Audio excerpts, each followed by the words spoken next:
नमस्कार जय जगन्नाथ आम चैनल को आपण मानकु बहुत बहुत स्वागत। सांग माने आज हेउची पवित्र राम नवमी।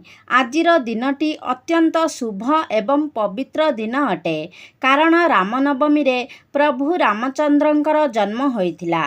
चैत्र मास शुक्ल पक्ष नवमी तिथि रे प्रत्येक वर्ष आमे राम नवमी पालन करिथाउ कारण एही दिन रे त्रेतया जुगरे प्रभु श्री रामचंद्र राजा दशरथ तथा राणी कौशल्यांक गृहरे जन्मग्रहण करथिले एवं सेबेठारु एही दिनटीकु अत्यंत पवित्र बोली माना जाइथाए। प्रत्येक वर्ष चैत्र मासर शुक्ल पक्षर नवमी तिथि को आमे माने रामनवमी भावरे पालन करिथाउ। तेबे सांग माने एही भली विशेष एवं शुभ दिन रे आमे माने जदि किछि उपायर पालन करिथाउ तो एहा द्वारा आमकु एही उपायर 100 गुणा अधिक लाभ प्राप्त होइथाए। तो सांग माने आजिर दिन रे आपण माने लुणर एही प्रयोग निश्चित भावरे करंतु। तेबे सांग माने भिडियोटी रे आगकू बढ़िबा पूर्वरु भिडियो को गोटे लाइक करी चैनल टी को सब्सक्राइब करि दियंतु एवं कमेंट बॉक्स रे श्रद्धा और भक्तिर सहित जय श्री राम निश्चय लिखंतु। सांग माने वैज्ञानिक दृष्टिकोण लुण तो केवल एक रासायनिक पदार्थ अटे मात्र जदि आमे आम हिंदू शास्त्र एवं मुनि ऋषि मानकर वर्तव्य को देखिबा तेबे लुण हेउछि समुद्रर बीर्ज एवं आपण माने जानती जे माँ लक्ष्मी हेउछंती समुद्र देवंगर कन्या। तेबे आज मु आपण मानंकु लुणर किछि एपरी चमत्कारी उपाय विषय कहिबाकु जाउछि जाहाकु जानि सारिला परे एवं आपण सेही सबु उपाय गुडी को निजर जीवन रे व्यवहार करिबा परे आपण जीवन रे केउठारे भी असफल हेबे नाही। आपण जेउ भी कार्य करिबे सेथिरे निश्चय भावरे आपण सफलता प्राप्त करिबे। एही उपाय गुडी को निज जीवन रे व्यवहार करिबा द्वारा आपणक जीवन रे केबे भी धनर अभाव हेब नाही। जदि आपणक घरे कौनसी व्यक्ति को बेमारी लागी रहुछि घरे सर्वदा अशांतिर वातावरण सृष्टि हेउछि प्रत्येक सदस्य मानक भितरे मनांतर मतांतर हेउछि आपण ऋण करज भाररे बुड़ी रहिछंती चाकरी क्षेत्र रे आपणकु पदोन्नति मिलु नाही किंबा समस्त जगारे आपणकु समस्यार सम्मुखीन हेबाकु पडुछि तेबे एही उपाय को पालन करिबा द्वारा आपण से समस्त कष्टरू रक्षा पाई पारिबे। से समस्त समस्या आपणकर समाधान होई जिवो। आपण मानंकु लागु थाई पारे जे लुण गोटिए साधारण जिनिस मात्र सांग माने लुण भितरे एपरी चमत्कारी शक्ति रहिछि जाहाकु कि प्रत्येक व्यक्ति जानि नथांती एवं जदि आपण एही चमत्कारी शक्ति विषय रे जानिछंती तेबे जीवन रे आपण केबे भी धनर अभावर सम्मुखीन हेबे नाही। आपण माने जानती जे आम स्वास्थ्य उपरे भी लुणर केते गुरुत्वपूर्ण भूमिका रही थाए।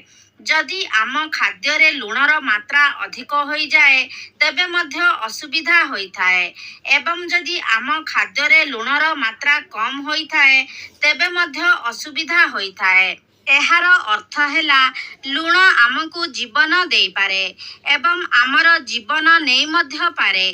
तेबे मु आजी आपण मानंकु एही भिडियो रे लुणर किछि ज्योतिष उपाय कहिबाकु जाउछि जाहाकु जदि आपण निज जीवन रे प्रयोग करंती तेबे आपणकु जीवन रे केबे भी कौनसी कष्टर सामना करिबाकु पड़िबो नाही।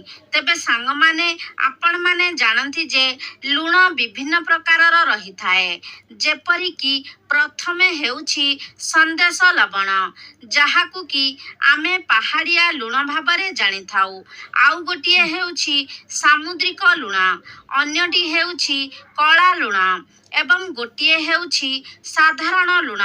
मात्र ज्योतिष शास्त्र रे लुण को चंद्र एवं शुक्रंकर प्रतीक भावरे माना जाइथाए।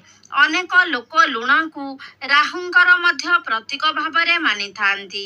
सेथिपाई लुणर प्रयोग करी आपण समस्त दुष्ट ग्रह मानंकु शांत मध्य करि पारिबे।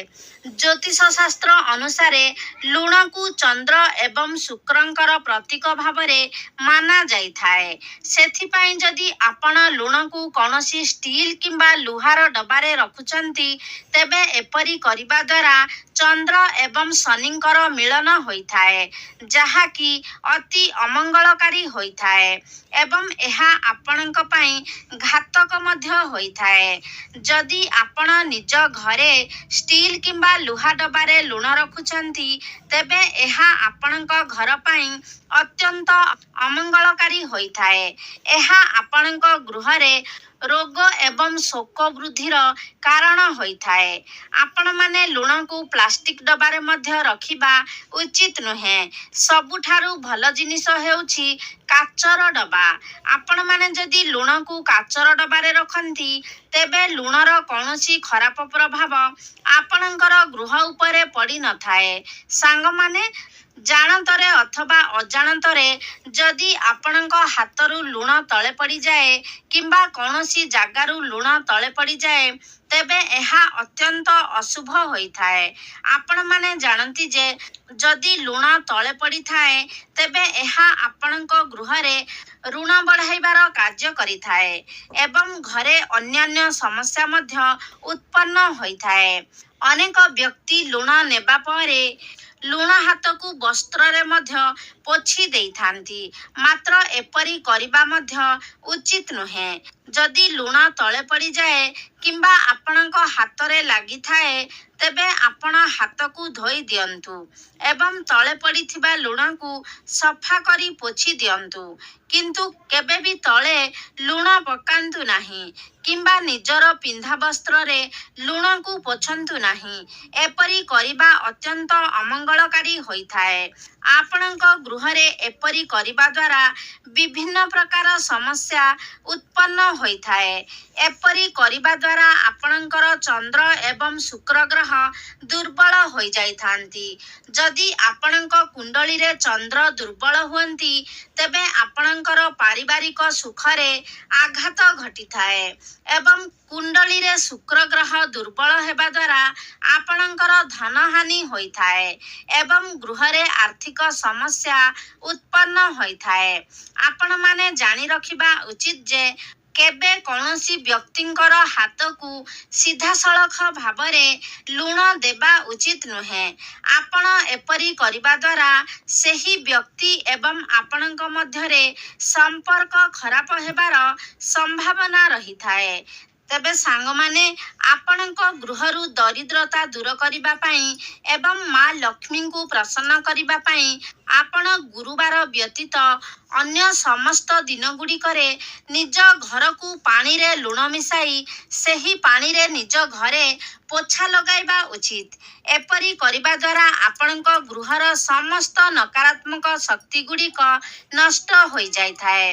आपण माने जानती जे आम घर को प्रतिदिन विभिन्न लोक जीवा आसिबा करिथांती एवं सेमानक पादरे जेउ धूली आसीथाए ताहा आम गृहरे नकारात्मक शक्ति सृष्टि करिथाए। सेही नकारात्मक शक्ति को दूर करिबा पई आपण प्रतिदिन पानी रे किछि लुण मिसाई घर को पोछा लगाइबा उचित।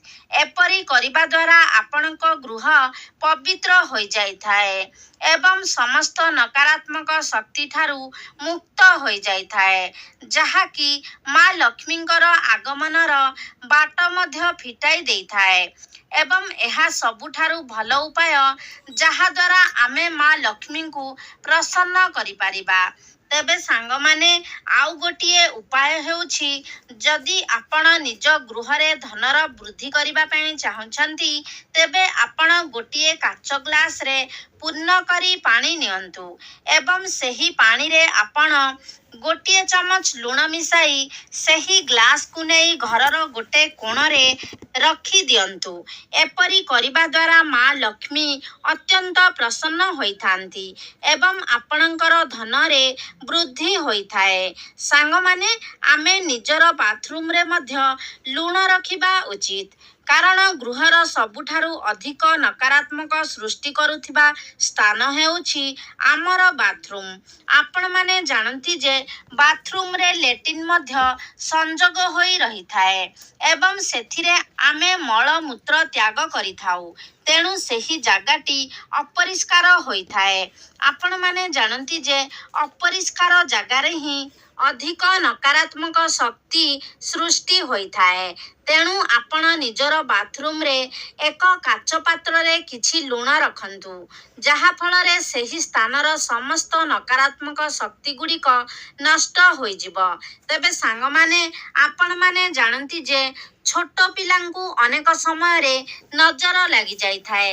ତେବେ ଯଦି ଆପଣ ଏହି ନଜର ଦୋଷକୁ କାଟିବାକୁ ଚାହାନ୍ତି, ତେବେ ମଧ୍ୟ ଆପଣ ଲୁଣର ବ୍ୟବହାର କରି ଏହାକୁ କରିପାରିବେ। ତେବେ ଏଥିପାଇଁ ଗୋଟିଏ ଚୁଟକି ଲୁଣ ନେଇ ଯେଉଁ ବ୍ୟକ୍ତିଙ୍କୁ ନଜର ଲାଗିଛି ସେହି ବ୍ୟକ୍ତିଙ୍କର ଶରୀର ଚାରିପାଖରେ ଘୁରାଇ ନିଅନ୍ତୁ ଏବଂ ଏହି ଲୁଣକୁ କୌଣସି ପ୍ରବାହିତ ଜଳରେ ପ୍ରବାହିତ କରାଇ ଦିଅନ୍ତୁ। ଏପରି କରିବା ଦ୍ୱାରା ସମସ୍ତ ନଜର ଦୋଷ ଦୂର ହୋଇଯାଇଥାଏ। ତେବେ ସାଙ୍ଗମାନେ, ଆପଣ ଯଦି ସବୁଦିନ ପାଇଁ ରୋଗଠାରୁ ମୁକ୍ତ ରହିବାକୁ ଚାହୁଁଛନ୍ତି କିମ୍ବା ଆପଣଙ୍କ ଗୃହରେ କୌଣସି ସଦସ୍ୟ ସବୁବେଳେ ରୋଗଗ୍ରସ୍ତ ହେଉଛନ୍ତି, ତେବେ ଏହି ସମସ୍ୟାରୁ ମୁକ୍ତି ପାଇବା ପାଇଁ ଆପଣ ସର୍ବଦା ପୂର୍ବ ଦିଗକୁ ମୁଣ୍ଡ କରି ଶୁଅନ୍ତୁ ଏବଂ ନିଜ ଶୋଇବା କକ୍ଷରେ ଗୋଟିଏ କାଚର ପାତ୍ରରେ କିଛି ସନ୍ଧେବ ଲବଣ ରଖନ୍ତୁ। ଏପରି କରିବା ଦ୍ୱାରା ସ୍ୱାସ୍ଥ୍ୟରେ ସୁଧାର ଆସିଥାଏ ଏବଂ ସେହି ରୋଗ ଧୀରେ ଧୀରେ ସମାପ୍ତ ହୋଇଯାଇଥାଏ। ମାତ୍ର ମନେ ରଖନ୍ତୁ ଯେ ଏଥିପାଇଁ ଆପଣଙ୍କୁ କେବଳ ସନ୍ଧେବ ଲବଣର ବ୍ୟବହାର କରିବା ଉଚିତ। ସାଧାରଣ ଲୁଣର ଏହା ଉପରେ କୌଣସି ପ୍ରଭାବ ରହିନଥାଏ। ତେବେ ସାଙ୍ଗମାନେ, ଯଦି ଆପଣଙ୍କ କୁଣ୍ଡଳୀରେ ଚନ୍ଦ୍ର ଏବଂ ମଙ୍ଗଳଙ୍କର ଦୋଷ ରହିଛି ଏବଂ ଆପଣ ଚାହୁଁଛନ୍ତି ଯେ ଆପଣଙ୍କ କୁଣ୍ଡଳୀ ଚନ୍ଦ୍ର ଏବଂ ମଙ୍ଗଳଙ୍କ ଦୋଷରୁ ମୁକ୍ତ ହେଉ, ତେବେ ଆପଣ ଏଥିପାଇଁ ଲୁଣର ପ୍ରୟୋଗ କରି ନିଜ କୁଣ୍ଡଳୀରୁ ଏହି ସବୁ ଦୋଷକୁ କମାଇ ଦେଇପାରିବେ। ସେଥିପାଇଁ ଆପଣ 21 ଦିନ ପର୍ଯ୍ୟନ୍ତ ଏହି ଉପାୟଟିକୁ କରିବେ। ଆପଣ କିଛି ଲୁଣ ନେଇ ନିଜ ଶରୀର ପାଖରେ 7 ଥର ବୁଲାଇ ଦିଅନ୍ତୁ ଏବଂ ସେହି ଲୁଣକୁ ନେଇ ଆପଣ କୌଣସି ପ୍ରବାହିତ ଜଳରେ ପ୍ରବାହିତ କରିଦିଅନ୍ତୁ। ଏପରି ଆପଣଙ୍କୁ 21 ଦିନ ପର୍ଯ୍ୟନ୍ତ କରିବାକୁ ହେବ। ଏପରି କରିବା ଦ୍ୱାରା ଆପଣଙ୍କ କୁଣ୍ଡଳୀରୁ ଚନ୍ଦ୍ର ଏବଂ ମଙ୍ଗଳ ଦୋଷ ଦୂର ହୋଇଯାଇଥାଏ। ସାଙ୍ଗମାନେ, ଆପଣ ଯଦି ସବୁବେଳେ ମାନସିକ ଚିନ୍ତାରେ ରହୁଛନ୍ତି, ଆପଣଙ୍କୁ ସବୁବେଳେ ଅସ୍ତବ୍ୟସ୍ତ ଲାଗୁଛି ଏବଂ ଆପଣ କେବେ ବି ନିଜ ଭିତରେ ସ୍ଥିରତା ଅନୁଭବ କରିପାରୁନାହାନ୍ତି, ତେବେ ଏଥିପାଇଁ ଏହି ସବୁ ସମସ୍ୟାର ସମାଧାନ ପାଇଁ ମଧ୍ୟ ଆପଣ ଲୁଣର ପ୍ରୟୋଗ କରିପାରିବେ। ଏଥିପାଇଁ ଆପଣ ଗୋଟିଏ ଚୁଟକି ଲୁଣ ନିଅନ୍ତୁ ଏବଂ ନିଜର ମୁଣ୍ଡ ଚାରିପଟେ 7 ଥର ବୁଲାଇ ଦିଅନ୍ତୁ। ତାପରେ ଆପଣ ଏହି ଲୁଣକୁ ନେଇ କୌଣସି ବୃକ୍ଷ ମୂଳରେ ପକାଇ ଦିଅନ୍ତୁ। ଏପରି କରିବା ଦ୍ୱାରା ଆପଣ ଧୀରେ ଧୀରେ ସମସ୍ତ ପ୍ରକାର ମାନସିକ ଚିନ୍ତାରୁ ଦୂରେଇ ଯାଇପାରିବେ। ଆପଣଙ୍କର ସବୁ ମାନସିକ ଚିନ୍ତା ଧୀରେ ଧୀରେ କମ୍ ହେବାକୁ ଲାଗିବ ଏବଂ ଏହା ଦ୍ୱାରା ଆପଣଙ୍କର ମନ ମଧ୍ୟ ଶାନ୍ତ ରହିବ। ସାଙ୍ଗମାନେ, ଯଦି ସ୍ୱାମୀ ସ୍ତ୍ରୀ ଭିତରେ ସମ୍ପର୍କ ଭଲ ନଥାଏ, ତେବେ ଆପଣ ନିଜ ଗୃହର ସମସ୍ତ କୋଣରେ କାଚ ପାତ୍ରରେ କିଛି କିଛି ଲୁଣ ରଖନ୍ତୁ ଏବଂ ପ୍ରତି ସପ୍ତାହରେ ଏହି ଲୁଣକୁ ବଦଳାଇ ଦିଅନ୍ତୁ। ଆପଣ ସେହି ପୁରୁଣା ଲୁଣକୁ ନେଇ ପ୍ରବାହିତ ଜଳରେ ପ୍ରବାହିତ କରାଇ ଦିଅନ୍ତୁ। ଏପରି କରିବା ଦ୍ୱାରା ସ୍ୱାମୀ ସ୍ତ୍ରୀଙ୍କ ସମ୍ପର୍କରେ ସୁଧାର ଆସିଥାଏ। ଏବଂ ସ୍ୱାମୀ ସ୍ତ୍ରୀ ଖୁସିରେ ରହିବାକୁ ଲାଗିଥାନ୍ତି। ଏବେ ଆସନ୍ତୁ ଜାଣିବା ଆମେ ଲୁଣର ସେହି ଚମତ୍କାରୀ ଉପାୟ ବିଷୟରେ। ଲୁଣ ଡବାରେ ଆପଣ କେଉଁ ଦୁଇଟି ଜିନିଷ ରଖିବା ଦ୍ୱାରା ଆପଣଙ୍କ ଗୃହକୁ ମା ଲକ୍ଷ୍ମୀ ଆକର୍ଷିତ ହୋଇ ଆସିଥାନ୍ତି, ଯାହାଫଳରେ କି ଆପଣଙ୍କ ଗୃହକୁ ଅତ୍ୟନ୍ତ ଧନ ଲାଭ ମଧ୍ୟ ହୋଇଥାଏ। ଆପଣ ସମସ୍ତ ଆର୍ଥିକ ସମସ୍ୟାରୁ ମୁକ୍ତି ପାଇଥାନ୍ତି ଏବଂ ଆପଣଙ୍କର ସଞ୍ଚିତ ଅର୍ଥରେ ମଧ୍ୟ ବୃଦ୍ଧି ହୋଇଥାଏ।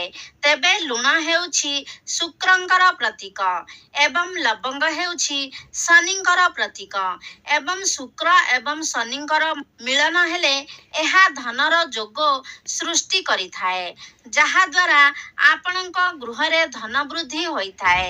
କାରଣ ଜ୍ୟୋତିଷ ଶାସ୍ତ୍ର ଅନୁସାରେ ଶୁକ୍ର ଏବଂ ଶନି ପରମ ମିତ୍ର ଅଟନ୍ତି। ସେଥିପାଇଁ ଯଦି ଆପଣ ଲୁଣ ଡବାରେ 5ଟି ଲବଙ୍ଗ ରଖନ୍ତି, ତେବେ ଆପଣଙ୍କ ଗୃହରେ କେବେ ବି ଧନର ଅଭାବ ହୋଇନଥାଏ। ଦ୍ୱିତୀୟରେ, ଆପଣ ଲୁଣ ଡବାରେ 5ଟି ତୁଳସୀ ପତ୍ର ରଖନ୍ତୁ। ଆପଣ ଜାଣନ୍ତି ଯେ ଲୁଣ ଶୁକ୍ରଙ୍କର ପ୍ରତୀକ ଏବଂ ତୁଳସୀ ପତ୍ର ବୁଧଙ୍କର ପ୍ରତୀକ ଅଟେ। ଆପଣ ଜାଣନ୍ତି ସବୁଜ ରଙ୍ଗ ହେଉଛି ବୁଧଙ୍କର ପ୍ରତୀକ। ଯେତେ ସବୁ ସବୁଜ ରଙ୍ଗର ବୃକ୍ଷ ରହିଛି ତାହା ବୁଧଙ୍କର ପ୍ରତୀକ ଅଟେ। ତେବେ ଯଦି ଆପଣ ଲୁଣ ଡବାରେ ତୁଳସୀ ପତ୍ର ରଖନ୍ତି, ତେବେ ଶୁକ୍ର ଗ୍ରହ ଏବଂ ବୁଧ ଗ୍ରହଙ୍କର ମିଳନ ହୋଇଥାଏ, ଯାହାକି ଆପଣଙ୍କର କୁଣ୍ଡଳୀରେ ବୁଧ ଯୋଗ ସୃଷ୍ଟି କରିଥାଏ। ଏହା ଫଳରେ ଆପଣଙ୍କ ଘରରେ ଧନ ବୃଦ୍ଧି ହୋଇଥାଏ ଏବଂ ଆପଣଙ୍କ ଘରେ ପିଲାମାନଙ୍କର ବୁଦ୍ଧି ମଧ୍ୟ କ୍ଷିପ୍ର ହୋଇଥାଏ। ସେମାନେ ବୁଦ୍ଧିମାନ ହୋଇଥାନ୍ତି ଏବଂ ଆପଣଙ୍କୁ ସର୍ବଦା ମା ଲକ୍ଷ୍ମୀଙ୍କର ଆଶୀର୍ବାଦ ପ୍ରାପ୍ତ ହୋଇଥାଏ। ତେବେ ସାଙ୍ଗମାନେ, ଏହା ଥିଲା ଲୁଣର କିଛି ଉପାୟ, ଯାହାଦ୍ୱାରା ଆପଣ ନିଜ ଘରୁ ସମସ୍ତ ପ୍ରକାର ନକାରାତ୍ମକ ଶକ୍ତିକୁ ଦୂର କରିପାରିବେ ଏବଂ ଆପଣଙ୍କ ଘରେ ଧନର ବୃଦ୍ଧି ମଧ୍ୟ ହେବ। ଆପଣଙ୍କ ଗୃହରେ ମା ଲକ୍ଷ୍ମୀଙ୍କର ବାସ ହେବ ଏବଂ ଆପଣଙ୍କୁ କେବେ ବି ଆର୍ଥିକ ସଙ୍କଟର ସାମ୍ନା କରିବାକୁ ପଡ଼ିବ ନାହିଁ। ତେବେ ସାଙ୍ଗମାନେ, ଆଶା କରୁଛି ଆଜିର ଭିଡ଼ିଓଟି ଆପଣମାନଙ୍କୁ ନିଶ୍ଚିତ ଭାବରେ ଭଲ ଲାଗିଥିବ। ଯଦି ଭଲ ଲାଗିଛି ତାହେଲେ ଲାଇକ୍ କରନ୍ତୁ, ସେୟାର କରନ୍ତୁ। ଆମ ଚ୍ୟାନେଲକୁ ଯଦି ସବସ୍କ୍ରାଇବ୍ କରିନାହାନ୍ତି ତାହେଲେ ସବସ୍କ୍ରାଇବ୍ କରିଦିଅନ୍ତୁ। ସର୍ବେ ଭବନ୍ତୁ ସୁଖିନଃ। ଧନ୍ୟବାଦ।